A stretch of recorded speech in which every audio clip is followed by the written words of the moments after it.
Boa noite, meus irmãos. Vamos embora. Meu nome é Edgar Diniz. Hoje, como o nosso irmão falou, nós vamos fazer uma palestra talvez um pouco diferente. Eu acho, às vezes eu sei que no canto assim, aí diz, vocês vão ver hoje um negócio diferente. Aí eu fico assustado porque o pessoal fica pensando que danado ele vai fazer, né? Mas como eu estou com o chapéu aqui, então dá para vocês entenderem que a gente vai fazer alguma coisa ligada à poesia, já que o chapéu associa um pouco a isso, né? Então vamos começar.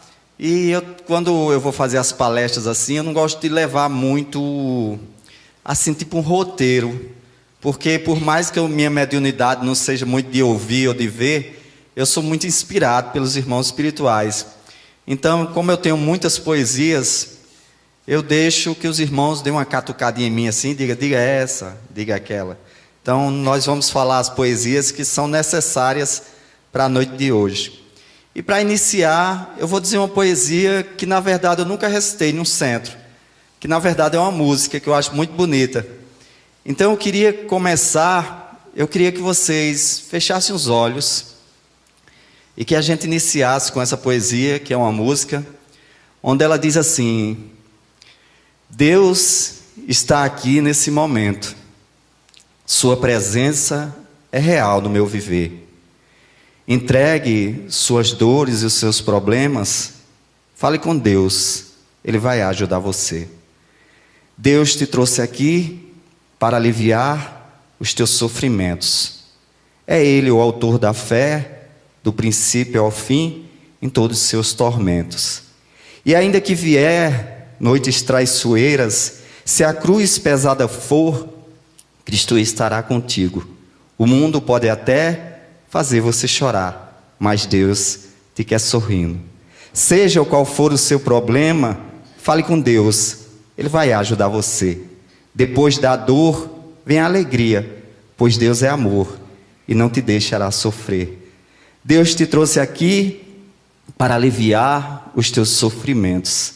É Ele o autor da fé, do princípio ao fim, em todos os seus tormentos. E ainda se vier noites traiçoeiras, se a cruz pesada for, Cristo estará contigo. O mundo pode até fazer você chorar, mas Deus te quer sorrindo. Pronto. Agora a gente começa, né? Linda demais essa poesia, né? Essa canção é muito linda. Então, na verdade, Deus nos trouxe aqui para aliviar os nossos sofrimentos. Cada um de nós tem um sofrimento, né? Por isso que estamos nesse planeta. O que é que devemos fazer nessa caminhada? A gente tem que aprender com as dores, pois estamos aqui no mundo de prova e expiação.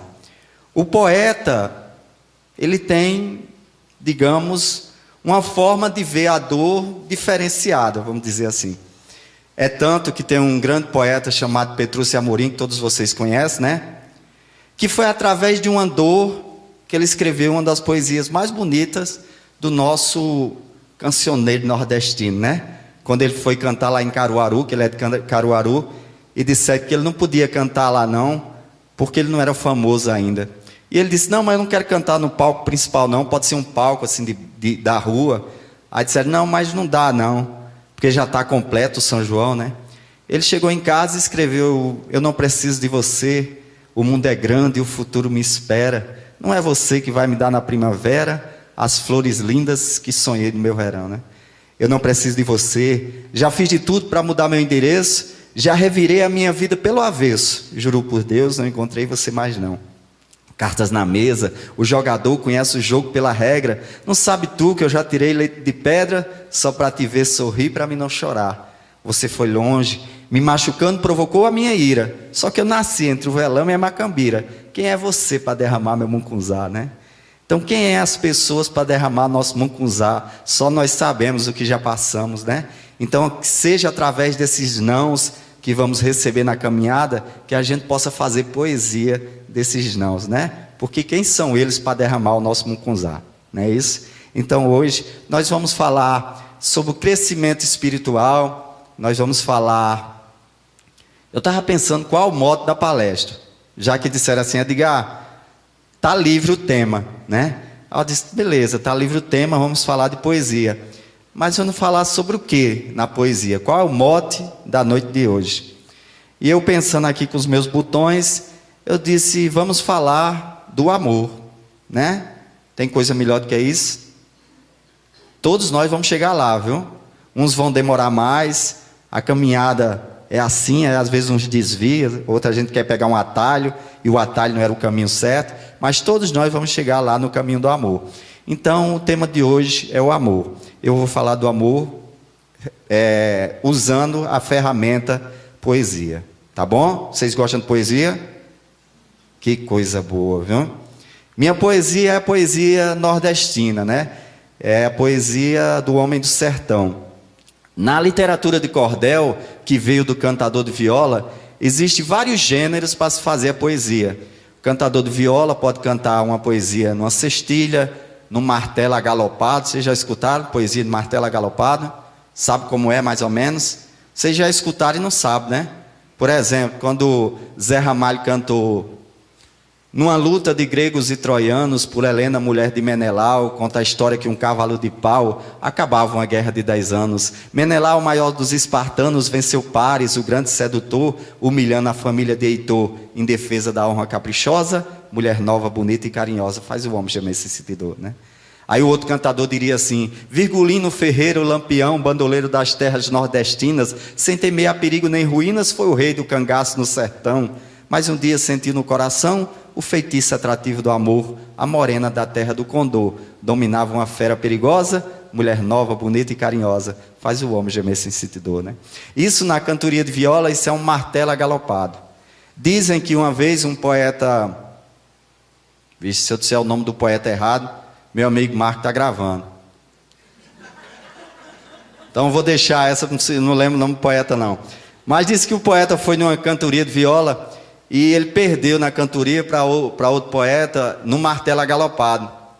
Aí ele era baiano, aí ele chegou ele era cearense, aí ele chegou na praia assim, ficou olhando o mar, ele fez outro gênero da poesia chamado...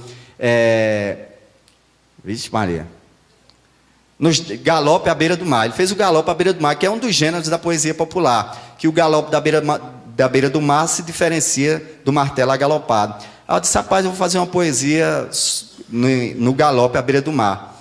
Aí eu escrevi assim, para os versos que eu falo, eu peço atenção, pois falo da paz, do amor que conduz, deixados por ele, o mestre Jesus. Seguindo, eu tento cumprir a lição.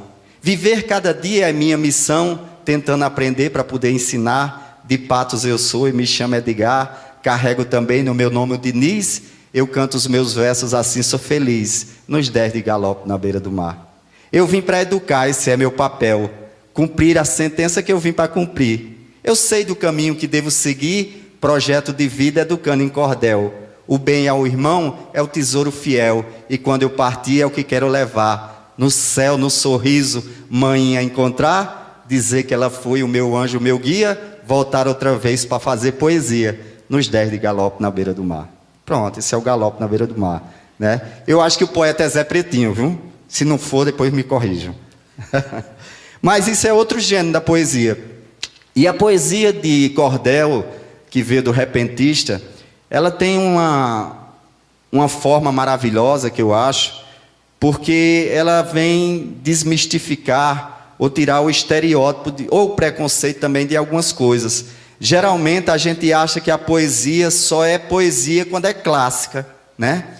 Então nós temos um pouco isso, porque a gente sempre estudou na escola poesias de Drummond, de Vinícius, de Castro Alves, de Cecília, né? É o que a gente estuda na escola. Eu tenho um projeto chamado Educando em Cordel, onde eu trabalho com poesia nas escolas e nas unidades prisionais também.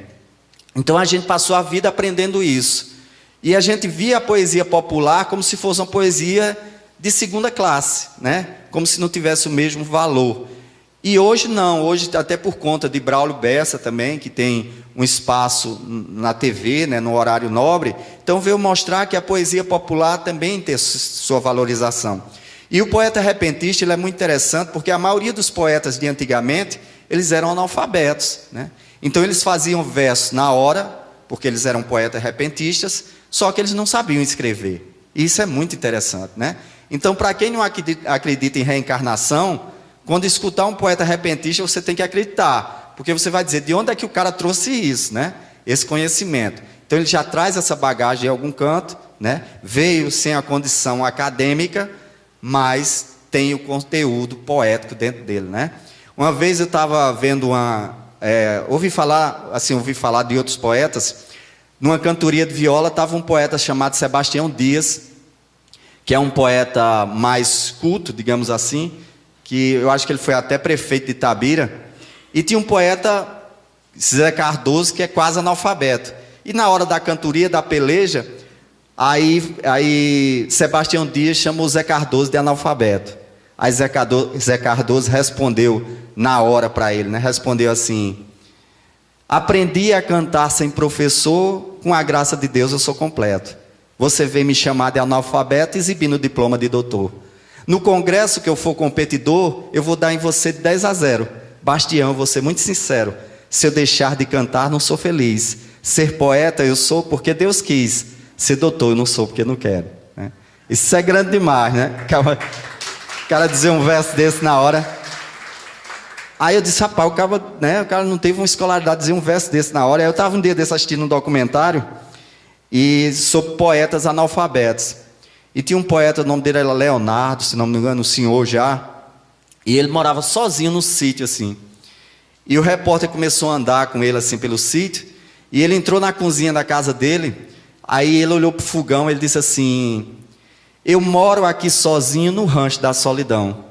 Não tenho quem faça comida. E eu fico olhando o fogão, vendo as manchas do passado da mesma cor do carvão. Vê mesmo. Vendo as manchas do passado da mesma cor do carvão. Aí ele disse: e quando passa a ilusão, parece que o tempo avoa. A velhice abre ferida no coração da pessoa. Quanto mais a gente pensa, fica pior que a magoa, né? Eu digo, isso é grande demais. Eu acabo de dizer um verso desse na hora, né? Um senhor já que não teve escolaridade. Então é isso. Eu venho dessa vertente da poesia popular nordestina. E essa poesia popular é o que me encanta também como a poesia clássica. Então eu não consigo diferenciar qual é a melhor. Porque do mesmo jeito que eu escuto Vinícius dizer: de tudo ao meu amor serei atento. Vocês sabem essa, né? Soneto de fidelidade, viu? Os maridos nunca disseram para vocês não, foi? De tudo ao meu amor serei atento, de tudo ao meu amor serei atento, antes de contar o zelo. Não, calma aí, né? Vinícius, calma, viu? De tudo ao meu amor serei atento, antes de contar o zelo e sempre, que até em face do maior encanto, dele se encanta mais meu pensamento. Quero vivê-lo em cada bom momento, em seu louvor, hei de espalhar o meu canto, rir meu riso e derramar meu pranto, ao seu pesar, ao seu contentamento. E quando mais tarde me procuro, e quem sabe a morte, a angústia de quem vive, quem sabe a solidão, o fim de quem ama, eu posso lhe dizer do amor que tive, que não seja mortal, posto que é chama, mas que seja infinito enquanto duro, né? Vinícius de Moraes fez isso, é lindo demais, soneto de fidelidade, né? Vamos aprender, viu?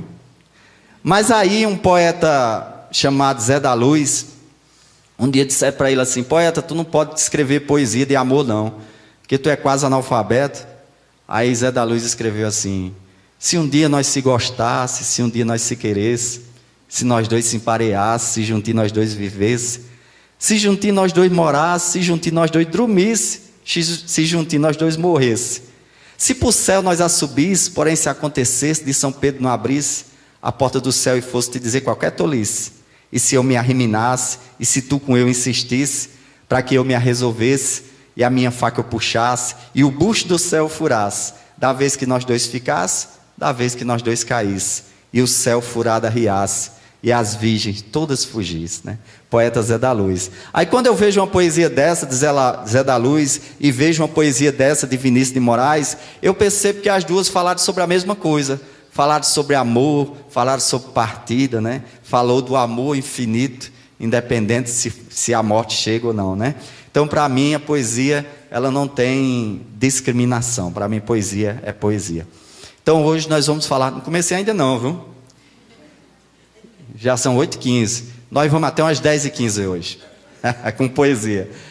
Mas aí, para iniciar, vamos iniciar com Deus. A gente não pode começar sem Deus, né? Afinal, a primeira pergunta do Livro dos Espíritos é: o que é Deus?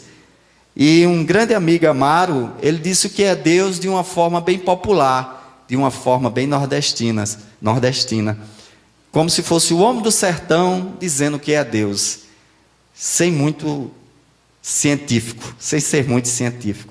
E ele disse assim: Deus fez o mundo do nada, em 6 dias terminou. 2 terços de água em cima, o mar na terra plantou, e o céu bordado de estrelas, suspenso no ar deixou. Um arco-íris pintou no céu como um diadema, o sol nascer da cor de ouro e morrer da cor de gema, e no crepúsculo da tarde deixou escrito um poema. Com a sua mão suprema deu velocidade aos ventos, deu às aves asas soltas para bailar no firmamento, porque o mestre é o único, de perfeição 100%. Sem o seu consentimento, nada se move na terra. Sua previsão não falha, o seu projeto não erra, a máquina não enferruja e nem seu eixo emperra. Seja no céu ou na terra, Deus é puro e escorreito. Deu à lua 4 faces e nenhuma dá defeito. Toda semana ela muda, mas não muda o seu efeito. O universo perfeito pintou de todas as cores, pôs num campo lençol verde e ornamentou de flores, com animais e floresta entregou aos pastores. Cuida bem dos pecadores, que para Deus isso é comum, e ainda deu um anjo de guarda para cada um. Cuida de todos os filhos sem esquecer de nenhum. Deus é 3 seres em um, Pai, Filho e Espírito Santo. Ninguém foge do seu olho, nem escapa do seu manto, se transporta sem olhar e voa sem sair do canto. A chuva que cai do manto, pingo a pingo é peneirada. O rio de água doce, o mar de água salgada, que a natureza obedece a quem fez tudo do nada. Passa em toda morada, no dia a dia sagrado, ninguém pensa qualquer coisa que Deus não tenha pensado, porque Ele ama os pecadores, mas aborrece o pecado. De poder ilimitado, Deus é onipotente, por estar em toda parte, Ele é onipresente, e de saber absoluto, Ele é onisciente. Com a sua mão potente, é comandante da nave, a bordo do cosmo faz girar o globo suave, e dos desígnios e mistérios Ele é o dono da chave. Quem tira do olho a trave, conhece os defeitos seus, sabe que Deus é o dono até da fé dos ateus. E até quem não tem fé sabe que o dono do mundo é Deus. Que o dono do mundo é Deus, né? Isso é lindo demais. Então, hoje nós vamos falar desse amor que Deus nos deixou nesse formato de poesia. E quando eu falo do amor, a gente tem que aprender como é esse amor, né? Vocês fazem evangelho do lar? Quem faz, levanta a mão. Não minta não, viu? Deus está vendo. Muito bom. O evangelho no lar, além dele ser um momento onde a gente está iluminando nossa casa com as palavras de Jesus, ele também é um momento que a gente reflete e que a gente estuda o evangelho de Jesus, não é isso? Então, quando a gente está fazendo o evangelho, é importante que estejamos estudando o que estamos lendo. E o mais importante ainda é que esse estudo nos faça, durante a caminhada do restante da semana, que a gente possa aprender o que a gente estudou. Por exemplo, o evangelho eu faço toda segunda, e no restante da semana, quando eu vou errando, ou quando eu erro também, eu digo: mas rapaz, eu li isso no evangelho, né? Eu estudei isso no evangelho. Então hoje, diante das minhas imperfeições, eu já consigo ver que eu errei. Antigamente eu nem percebia que eu tinha errado. Então, quando a gente vai falar do amor do Cristo, eu não estou falando o amor que nós sentimos, porque às vezes é meio falho, né? E nós temos a impressão que quando a gente fala de amor, é amar minha esposa ou amar meu filho, né? E o amor não é só isso. Não é só meu filho, não é só minha esposa ou os meus familiares. Porque quando a gente fala do amor do Cristo, a gente está falando do amor universal, na verdade, né? Então nós temos que amar todos os seres. Porque o Mestre Jesus resumiu os mandamentos em 2, não foi? E um deles era amar a Deus sobre todas as coisas e amar ao próximo como a si mesmo. Mas aí, por que nós, diante desse amor que foi deixado pelo Cristo, porque a gente ainda às vezes não entende bem na caminhada. Por exemplo, há pouco tempo atrás, eu estava vendo um dia desses, um senhor chamado Daniel, acho que foi ontem, passou, foi entrar no banco, discutiu com o guarda, com o segurança foi e atirou no senhor. Um dia desses, outra pessoa, chamada seu Domingues, foi entrar no banco, mesmo banco, e por conta do marca-passo dele, começou a apitar, ele discutiu com o segurança atirou e matou, né? Um dia desse, um músico, Evaldo Rosa, se não me engano, levou 80 tiros dentro de um carro. Então, onde é que está o amor em tudo isso, né? Porque a gente hoje, depois de 2000 anos dos ensinamentos do Cristo, porque a gente ainda hoje acha que precisamos nos armar. Aí a gente pergunta, a gente precisa se armar para quê? Para combater o irmão. Se nós somos espíritas, se nós somos reencarnacionistas, o que é que falta entendermos que o amor é amar a todos? O que é que está faltando a gente entender que o irmão que vai, digamos, fazer um assalto ou está numa ação dessa, que ele não é o nosso irmão também? Porque quem são nossos irmãos? Somos só nós que estamos aqui na casa espírita? O que é que falta a gente entender? Que aquele irmão que está lá fora pedindo, e porque não teve condições de cuidar da família, e achou melhor roubar para alimentar a família, não é nosso irmão. Então o que é que falta a gente entender? Ou a gente dizer que uma pessoa que nasce numa comunidade, que ainda é julgado pela cor da pele, que não teve uma família estruturada, que não teve um contexto social, que lhe trouxesse oportunidades, como é que a gente ainda julga que ele não venceu na vida porque ele não quis vencer na vida?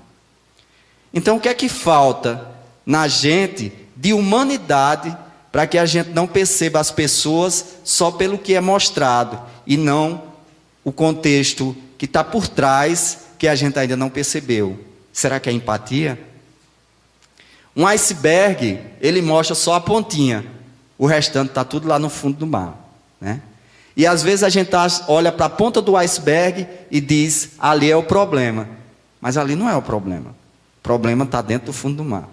Então quando a gente vê um jovem de 16, 14 anos, cometendo um assalto, e a gente achar que esse jovem está fazendo isso porque não quer ser ninguém na vida, quer ser alguém na vida, é porque a gente não está olhando o restante do que está no fundo do mar, né? E quando a gente percebe nesse formato, é porque está faltando alguma coisa no nosso contexto de humanidade e de amor ao próximo. Não é isso? Então, quando Cristo veio nos ensinar sobre o amor, nas passagens do Cristo, não tem nenhum momento ele dizendo, vamos fazer o seguinte, não vamos cuidar dos leprosos não, nem das prostitutas. Ali só tem ladrão, o que é que danado eu vou fazer ali? Pelo contrário, Jesus veio, ele disse, eu não vim para os sãos, eu vim para os doentes. Então ele veio para todos. Quando ele veio nos ensinar sobre o amor, ele veio nos ensinar do amor para com todos, né? Uma vez eu estava assistindo uma palestra de Anete Guimarães, e ela falou um exemplo muito interessante sobre a reencarnação. Ela disse assim, em outras palavras, que já faz tempo que eu assisti, ela disse assim, imagine que está você, seu marido e seu filho. Aí tem um acidente de trânsito e um tem que partir. Quem é que você escolheria, se tivesse que escolher, né? Aí todo mundo, né? Marido e o filho, as mulheres já arretadas, né? Eu não queria escolher não, mas vai o marido, né? Aí eles, tudo bem, mas aí eles voltam, reencarnam, e seu marido vem como seu filho, e seu filho como seu marido. Aí eles vão partir de novo. Quem é que você quer que parta primeiro? Meu marido, né? Mas seu marido é seu filho, né? Agora. E seu filho é seu marido. Então ela quis dizer nisso, que na verdade nós somos todos irmãos. Hoje eu sou pai, amanhã eu sou filho, depois de amanhã eu sou vizinho, depois eu sou outra coisa. Mas todos nós somos de uma família só, que é a família espiritual. E quando a gente diz assim, nós estamos estudando o Evangelho de Jesus, é porque parece que tem coisas que a gente esquece. Mas por que isso? Porque na verdade, nós fomos mal educados na nossa trajetória. Como é que somos mal educados? Porque a gente aprendeu coisas que hoje não necessariamente está certo. Por exemplo, eu sou de Patos, na Paraíba, e sou de uma época em que, se eu apanhasse na escola, chegasse chorando, meu pai dizia, você vai apanhar de novo, porque menino não chora, e menino não apanha. Então, quando a gente cresce nesse formato, aí o que acontece? Hoje, quando eu vou sair aqui de carro, o cara me dá um tranca, o orgulho, né? Eu não posso levar isso para casa. Então eu desço, pego uma arma e vou, né, revidar o tranca de um carro. Como se isso fosse uma postura de ser mais homem, né? Todo esse processo. Então nós aprendemos assim, as mulheres aprenderam que tinha que casar e o marido sustentar e viver em casa, e o marido viajar, trabalhar, né? Tinha alguns que tinham até outras famílias, mas foi construído assim. E nós passamos a vida entendendo que esse era o formato. E hoje, depois de adultos, nós temos dificuldades de entender que não é bem assim. Que homem chora, que a mulher pode ser a provedora do lar, né? Mas só que nós não aprendemos assim. Então, de certa forma, nós temos que fazer, tipo, uma limpeza do que a gente aprendeu e ver as coisas em outros formatos. Aí você pega um filho, eu tenho um filho de 17 anos, e às vezes ele diz algumas coisas para mim assim, que eu digo, de onde foi que esse menino tirou isso, né? Está querendo me ensinar, né? Aí eu faço, fica calado, viu? Aí quando ele sai, eu fico pensando, mas rapaz, tem razão, né? O orgulho para dizer que ele estava certo, né? Tu só tem 17 anos, rapaz, né? Mas é isso, aí a gente vai aprendendo com essas coisas. E hoje, né, diante de tudo que a gente vê, tantas coisas, a gente assiste às vezes alguma coisa na televisão e diz, poxa, isso não é certo. E por que a gente pensa que isso não é certo, né? Então, mas é essas coisas. E quando eu falo essa questão da violência que vivemos hoje, e que a gente pensa ainda que é através das armas que a gente consegue a paz, vê que é antagonismo. Através das armas que vamos ter a paz. Aí nós vemos Gandhi, que lá no início do século XX, libertou a Índia, né, dos domínios ingleses, através da não violência. Sem usar a violência diante de um exército inglês, que já tinha até metralhadora. E ele disse, não, nós não vamos usar as armas, né, nós vamos libertar através da paz. E hoje, em pleno século XXI, a gente ainda acha que é usando arma em casa, ou no carro, ou saindo, que a gente vai conquistar a paz. Aí eu pergunto a vocês, meus irmãos, onde é que vocês viram no Evangelho de Jesus, Jesus utilizando algum ato de violência para conduzir os apóstolos? Quando Jesus estava sendo preso, o que foi que Pedro fez? Pegou a espada e cortou a orelha do soldado, né? O que foi que Jesus disse a Pedro? Muito bem, Pedro, agora meta a espada nos outros, né? Jesus não disse isso. Jesus disse, Pedro, quem com a espada fere, com a espada será ferido. É um ciclo vicioso, né? Em nenhum momento das passagens de Jesus, Jesus falou sobre o uso ou a violência, né? Ele sempre falou da paz. E o que é que está faltando na gente, para a gente não entender que é através do amor que a gente vai conseguir isso, né? Aí a gente pode até dizer assim, mas minha opinião, eu acho que deve. Mas isso é a nossa opinião, porque a nossa opinião está formatada através da má educação. Porque isso não é um argumento, é uma opinião, não é isso? Aí a gente diz assim, mas como quebrar esse ciclo vicioso? Se comete o mal, a gente revidar com o mal. A gente tem que revidar através do bem, né? Para que a gente quebre esse ciclo vicioso. Uma vez eu estava fazendo um evento com um grande amigo que também é músico espírita, chamado Edson Santos, e ele me contou uma história muito engraçada, é feita Ariano Suassuna diz. Ariano Suassuna dizia assim: o que é ruim de passar é bom de contar, né? Isso é interessante, né? Porque quando ele veio fazer as aulas de espetáculo, não era aula show não, viu? Que ele dizia show é para chotar a galinha, né? Era aula espetáculo, que ele tem a raiva das palavras inglesadas, né? E ele dizia que o ruim de passar é bom de contar, porque ele contava as coisas de ruim que ele passou rindo, né? Mas isso é interessante, né? Então eu estava falando com o Edson, e ele disse que uma vez foi fazer cantar umas músicas numa igreja evangélica. E quando ele cantou, ele disse que cantou uma música chamada Vaso Quebrado. Eu não sei como é essa música, se vocês já escutaram, é uma música gospel. E ele disse que quando cantou essa música, ele sentou para escutar as outras atrações. E quando ele estava lá sentado, aí ele disse que por trás da cadeira dele, ele sentiu a pancada. Alguém chutou a cadeira dele. Ele foi lá na frente e voltou. Aí ele disse que ficou assim, né, parado, sem saber o que era. Deu um tempinho de novo, chutaram a cadeira dele. Aí ele disse, foi olhar para ver o que era, né? Ele disse que quando olhou para trás, ele disse que tinha um homem alto. Aí o homem olhou para ele assim, aí levantou a camisa. Aí disse, o que é que eu vim aqui hoje? Aí estava armado, né? Aí ele disse que arregalou os olhos, né? Aí o caba disse para ele, depois que você cantou aquela música, Vaso Quebrado, mudou totalmente meu pensamento do que eu vim fazer hoje aqui. Porque eu vim para fazer uma besteira e depois até me matar. Aí quando a gente diz assim, poxa, nós somos espíritas, nós acreditamos no amor de Jesus, nós acreditamos no Evangelho, e nós acreditamos nas preces que fazemos, nós acreditamos na oração que fazemos, nós acreditamos que através do nosso pensamento, nós podemos mudar ações, nós acreditamos que quando estamos aqui, os irmãos espirituais estão nos alimentando com fluidos de energias positivas. A gente acredita realmente nisso? E por que a gente não acredita que através de uma poesia, através de uma música, através de um abraço, através de uma palavra de conforto, através do Evangelho de Jesus, a gente não pode mudar uma ação que seria o ciclo vicioso de eu vir para me vingar de você, que foi o meu algoz noutra vida.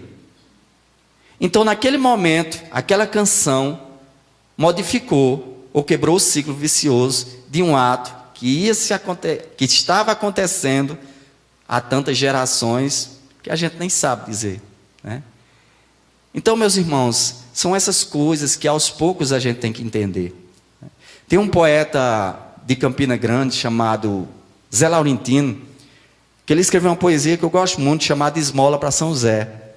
E essa poesia fala de mudança de comportamento. E ela diz assim: tem certas coisas, seu moço, que de bom gosto não faço. É dar esmola a quem pede com o santo embaixo do braço. Pois eu acho que o santo não tem muita precisão, afinal nunca vi um santo comer feijão. Mas por arte do pecado ou por minha pouca fé, todo dia lá em casa chega um velho andando a pé, por sinal muito feliz, chega em minha porta e diz: esmola para São José. E o diabo da mulher, que é muito da alcoviteira, nunca viu uma mulher que não seja rezadeira, adquirir um tanto ou quanto, corre e vai dar para o santo, para o velho fazer a feira. Às vezes logo cedinho, quando vou tomar meu café, quando dou fé eu grito: esmola para São José. Isso foi me enchendo o saco, cada dia enchendo mais. Um dia me acordei com a braguilha para trás, sentei num cepo de pau, tomei uma de repé. Quando dei fé eu grito: esmola para São José. E para dar esmola a mulher se remexeu e disse: não vá, pois quem vai hoje sou eu. Quando cheguei lá na porta, o velho teve um espanto. Eu disse: vá trabalhar que eu não dou esmola a santo. Troca o santo por uma enxada, deixe de ser preguiçoso. Santo não quer esmola, deixe de ser presunçoso. O velho me olhou e disse: que São José te perdoe, se Deus tiver ouvido, que Ele te abençoe. E que cubra a tua casa de paz, amor, união, sossego, prosperidade, conforto e compreensão. E se o senhor precisar aqui desse velhinho, ele não mora tão perto, mas eu te ensino o caminho. Fica no sítio Cauã, onde já morou meu pai. À direita de quem vem, à esquerda de quem vai. E se o senhor passar por lá com precisão, de fome o senhor não morre, também não dorme no chão. Quando o velho disse aquilo, eu senti naquele instante como se fosse uma formiga sob os pés do elefante. Estava com as pernas tremendo, digo, não faço segredo, que o velho me deu uma pisa sem me tocar com um dedo. E eu, com tanta ignorância, ele tanta mansidão, me fez provar muito caro minha falta de educação. Então naquele momento eu gritei para Salomé, mandei trazer para o velhinho uma xícara de café, e contando a grana minha, só R$ 20 eu tinha. Dei tudinho a São José, né? Isso é bonito demais, isso é mudança de comportamento, né? Deu uma chamada tapa sem mão, né? E isso que a gente deve fazer. Aí diante disso eu fiz uma poesia chamada Gentileza Gera Gentileza, que eu costumo dizer que isso é o manual, viu? Eu trouxe o material, cordéis, CDs, depois pega esse cordel de gentileza, viu? Para a gente ler todo dia. E eu digo assim, existe uma teoria na ciência, religião, que somos parte de um todo, de uma grande nação, e um ato de bondade é parte dessa ação. Então preste atenção, pois eu digo com certeza, acorde, diga bom dia, e viva com mais leveza, pois gentileza só gera mais atos de gentileza. Respeite a natureza, pois a vida é tão sutil, pratique a caridade e não seja tão hostil, plantando o grão do respeito, para nascer um ser gentil. Não seja um imbecil agindo com covardia, atos de brutalidade, risque do seu dia a dia, pinte um quadro, regue flores e escreva poesia. Viva mais em harmonia e volte a ser criança. O sorriso de menino, essa é nossa herança. Vivendo o amor puro para ter mais esperança. Não pratique a vingança, tente combater o mal, tenha paz na sua vida como meta principal. O amor, essa é a regra, é a lei universal. Ser gentil é tão legal e faz bem ao coração, renova nossa alegria, acende nossa paixão. Gentileza é o exercício para viver em união. Não é muito fácil não, mas precisa exercitar. Tenha pensamentos bons todo dia ao acordar, delete tudo que é ódio e conjuga o verbo amar. Quando menos se notar, vai se mostrar a mudança no ambiente de trabalho e em nossa vizinhança. Quem procura ser gentil, gentileza sempre alcança. Amar é perseverança e a única riqueza. O gentil vê no seu mundo um mundo com mais beleza, pois gentileza só gera mais atos de gentileza, né? É o manual, não é não? Uma aguinha aqui. Obrigado, pessoal.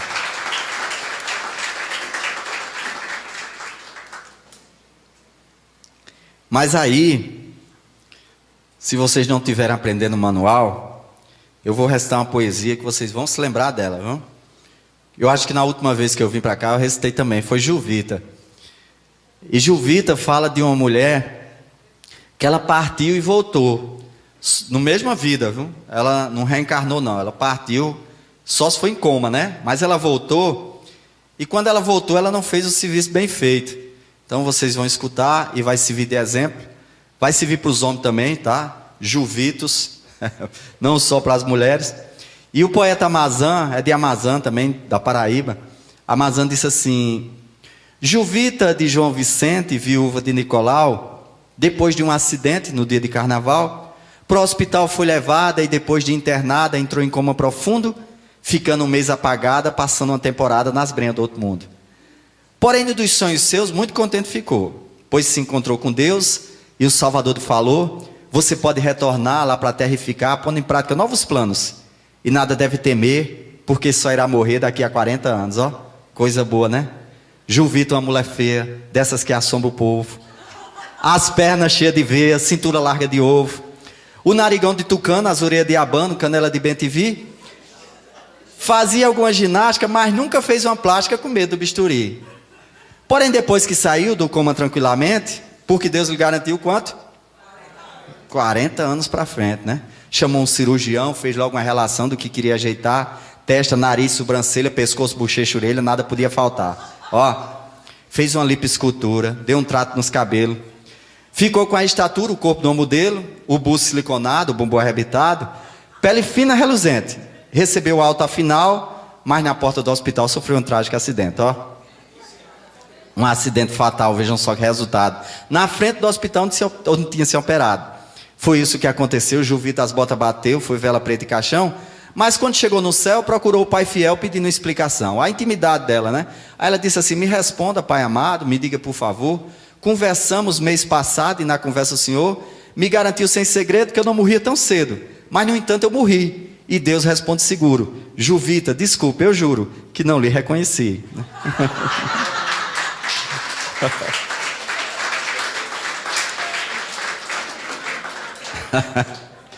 Então, meus irmãos, se gentileza não tocou vocês, Juvita vai tocar. Então vocês vão lembrar de Juvita quando vocês estiverem fazendo alguma coisa errada, porque todos nós viemos aqui para uma missão. Todos nós escolhemos vir através do que pedimos. Então quando eu chegar lá, eu pedi para ser poeta e professor, vê? Aí eu chegar no mundo espiritual, Papai do Céu vai dizer, mas diga, rapaz, eu nem te reconheci, era para tu viver mais um pouquinho, fazer as tarefas, né?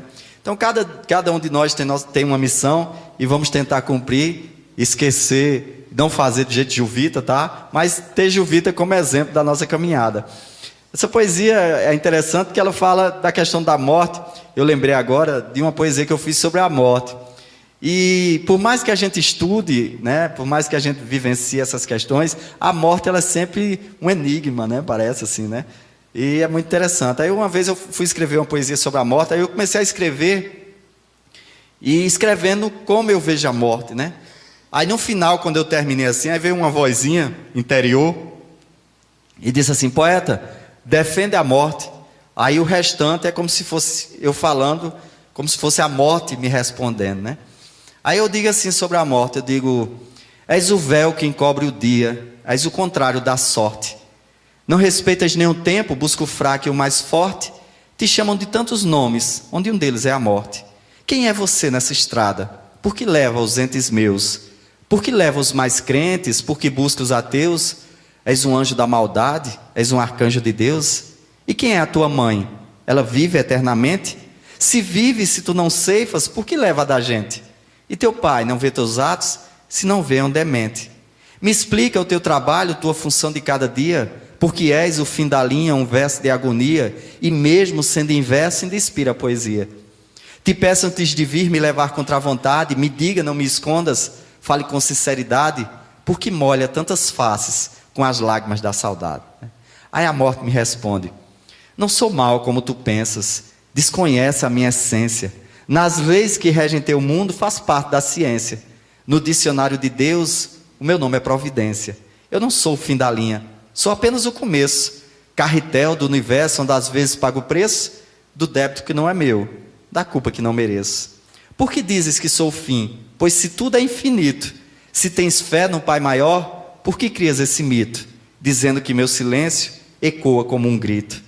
Entendas que nada acaba, tudo é transformação, que o que finda nesse plano vive em outra dimensão, que a saudade de quem foi tem outra conotação. Aprendas com a natureza, onde tudo é harmonia. Quando levo a bela noite, de manhã trago o dia, pois quando acaba um verso, é que nasce a poesia, né? Isso é a morte, tá? Pois quando acaba um verso, é que nasce a poesia, né? Às vezes eu escrevo algumas coisas, aí como eu disse a vocês, eu não escuto nem vejo nada, né? Aí Papai do Céu é tão bom que ele disse, vou mandar a inspiração para esse cabra, porque ele vai pensar que é dele, né? Mas é a gente que está mandando. Aí quando eu escrevo algumas coisas, por exemplo, o fim dessa poesia, eu digo, mas rapaz, né, eu escrevi um negócio meio bonito, né? Pois quando acaba um verso é que nasce a poesia, né? Isso é uma verdade. Continuando nessa questão que a gente estava falando sobre o amor, tá tudo certo aí? Tá? Tá certo. Continuando sobre essa questão do amor, nessa nossa caminhada, existe algo que é importantíssimo para que a gente chegue mais ligeirinho, feito o Matuto disse, para essa questão do amor. É o perdão. Todos vocês já perdoaram? Que coisa maravilhosa, ó. Quem não responder é porque perdoou, foi? Tá evoluída a casa, viu, mestre? Mas o perdão, ele é muito interessante. A gente, quando diz assim, o perdão das ofensas, né? A gente pensa assim, poxa, como é que eu perdoo, né? E quando a gente vê essa frase, é justamente aquilo que eu falei de Ariano Suassuna. É uma coisa, porque deletar, apagar, não tem como apagar, né?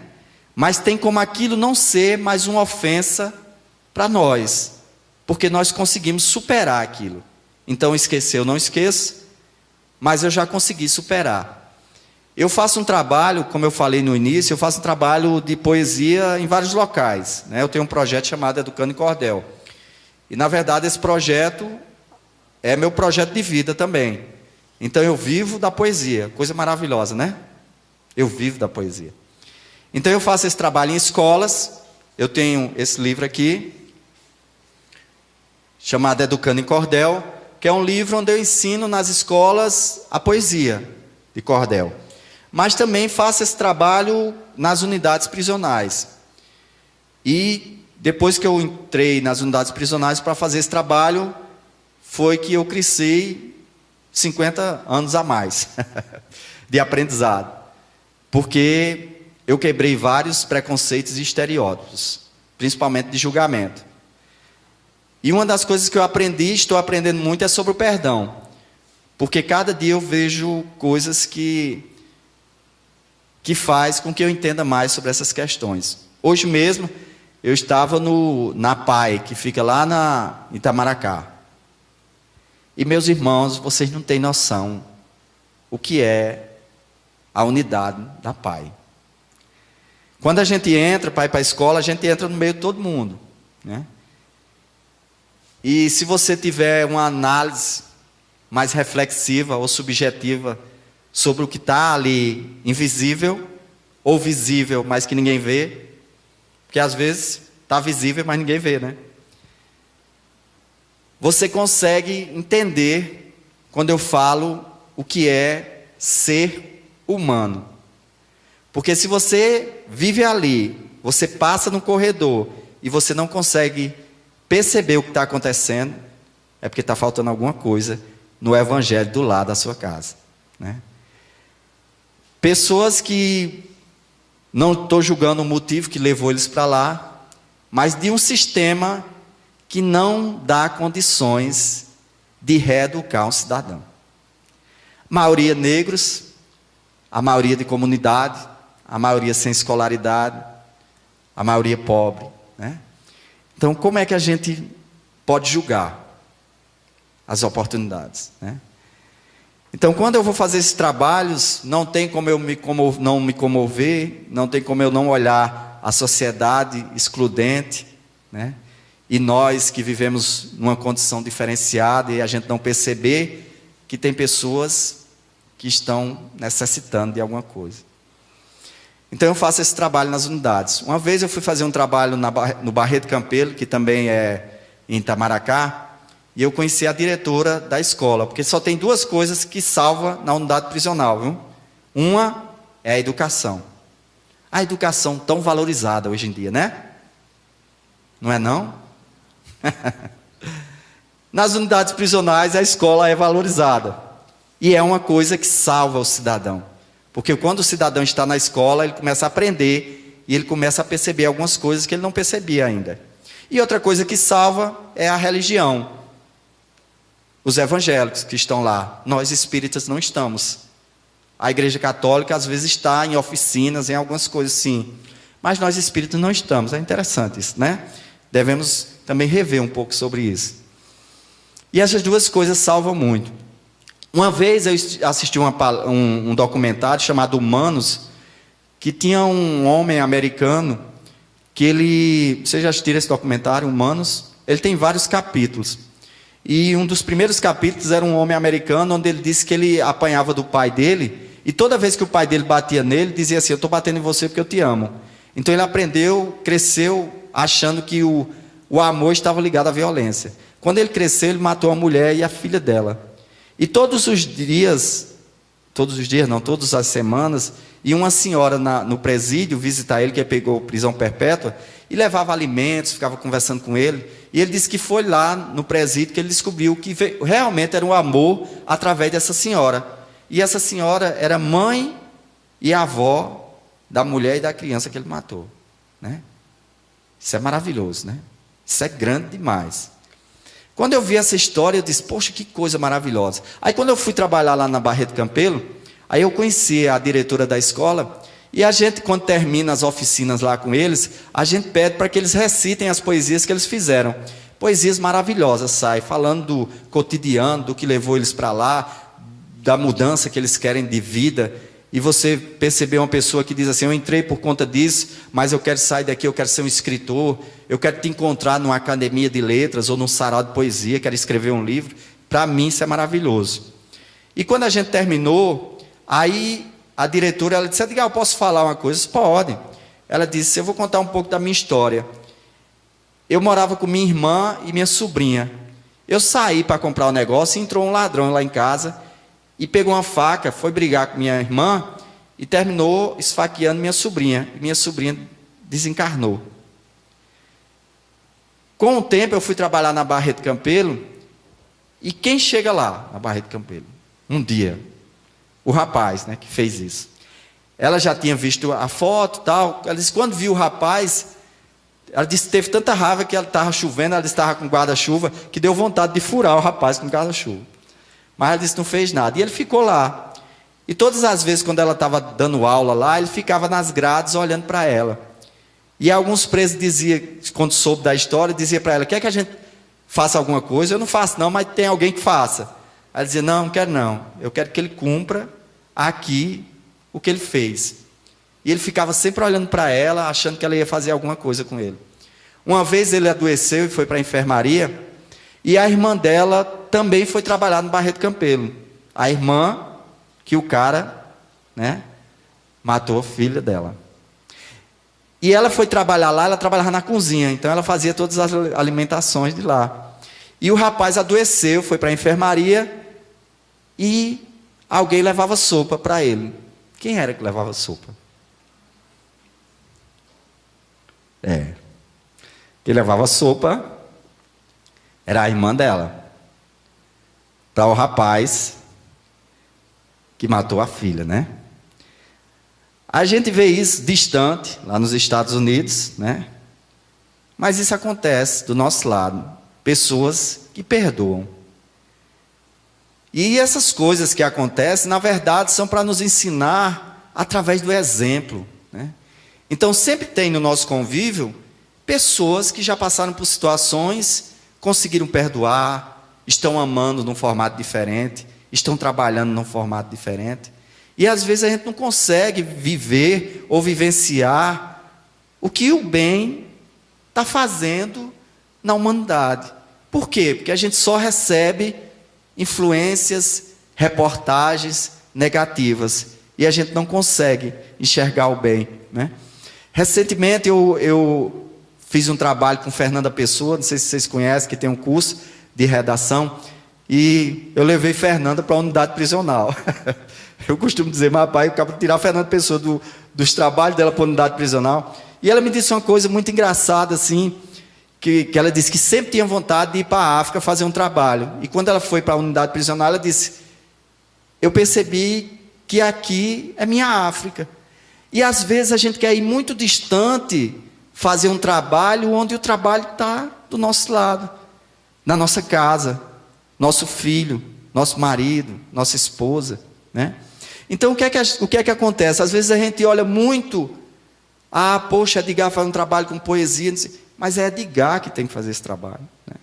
O seu trabalho é outro, o seu trabalho é na casa espírita, é na sua família. Cada um tem sua África para resolver. A gente precisa sim se espelhar no outro, pelo bem, pela ação, mas cada um tem seu trabalho, né?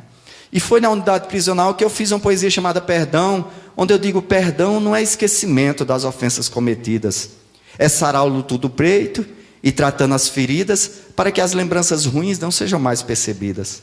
Perdão não é abraçar nem beijar o ofensor, é se apegar com Cristo e curando a sua dor, para depois de enfim curado abraçar o ofensor. Perdão não é apagar o algoz de sua vida, ou levá-lo para casa dando para ele guarida, mas quem sabe orar por ele até o dia da partida. Perdão é observar os pensamentos do dia, e se tiver negativo, muda toda a sintonia, para que no céu cinzento surja um sol de harmonia.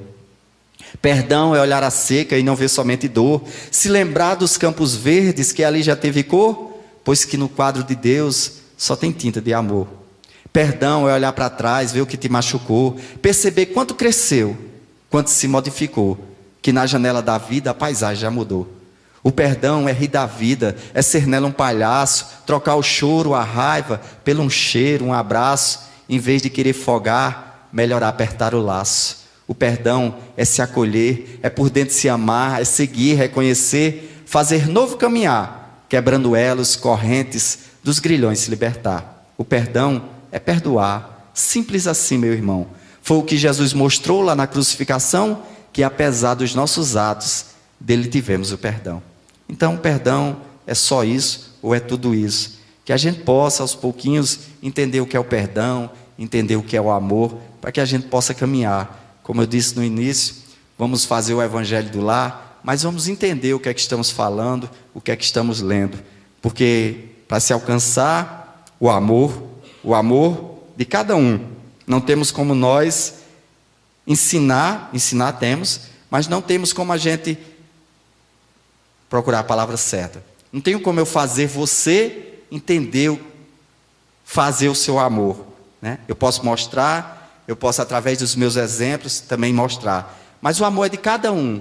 O Espiritismo, ele tem uma coisa que eu acho maravilhosa. O Espiritismo é o exercício de cada um. Eu que tenho que encontrar meu amor, não é isso? Eu que tenho que encontrar o perdão. Então, através disso, que eu queria encerrar com um bocado de poesia ainda. Mas já que nós, semana passada, domingo passado foi o Dia das Mães, eu queria encerrar com uma poesia que eu fiz para minha mãe. Que minha mãe foi, como eu disse na poesia do início, foi meu anjo, meu guia. E foi a pessoa que me ensinou o amor, sem nunca ter me dito como era o caminho. Mas ela sempre me mostrou através dos exemplos. E eu escrevi para ela assim: manhã eu te escrevo, pois me bate a saudade. São palavras simplesinhas, mas puras e de verdade. Calma aí.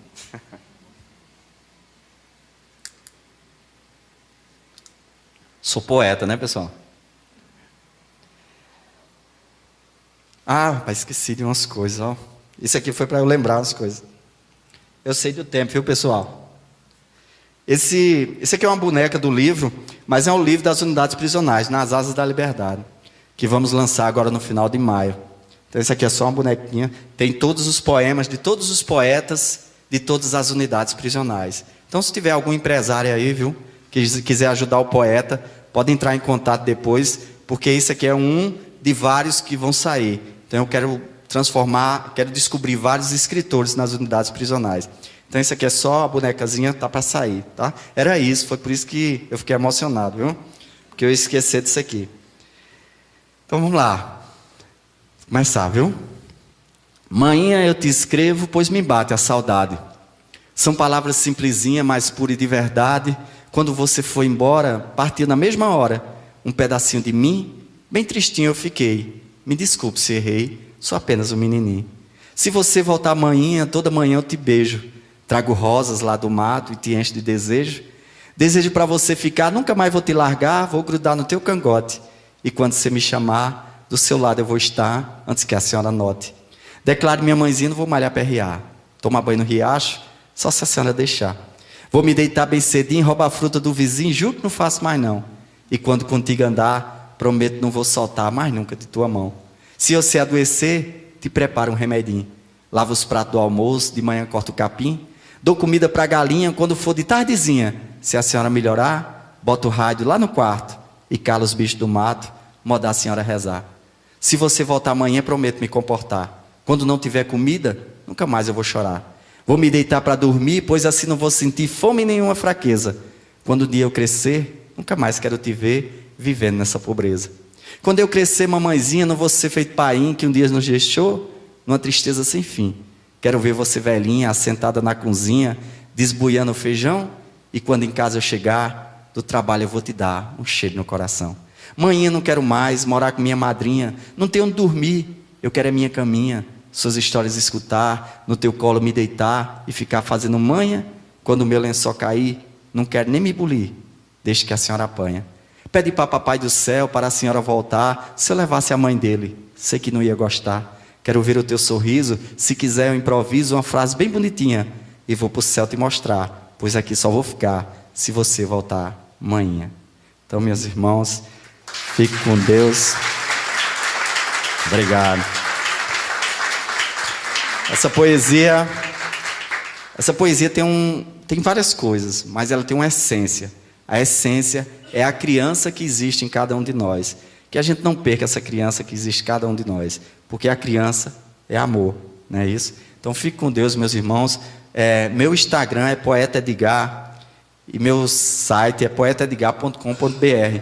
Eu fiz uma animação, um amigo que faz animação, ele fez uma animação dessa poesia, Se Você Voltar Amanhã, e lá no Instagram tem partes, né, por conta do tempo, mas no meu site tem ela completa.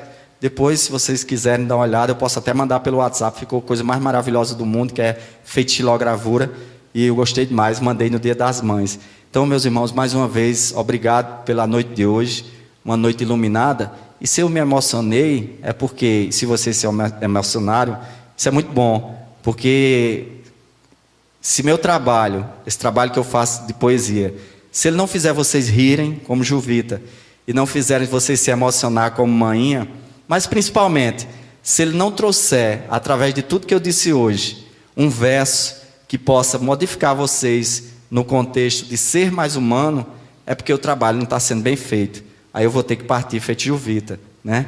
Mas enquanto vocês se emocionarem, e enquanto eu do meu lado ainda me emociono, é porque o trabalho está sendo bem feito, e porque Papai do Céu está nos ajudando para que continue. Então, grato pelos olhinhos brilhando, porque isso nos inspira, tá bom? Fique com Deus.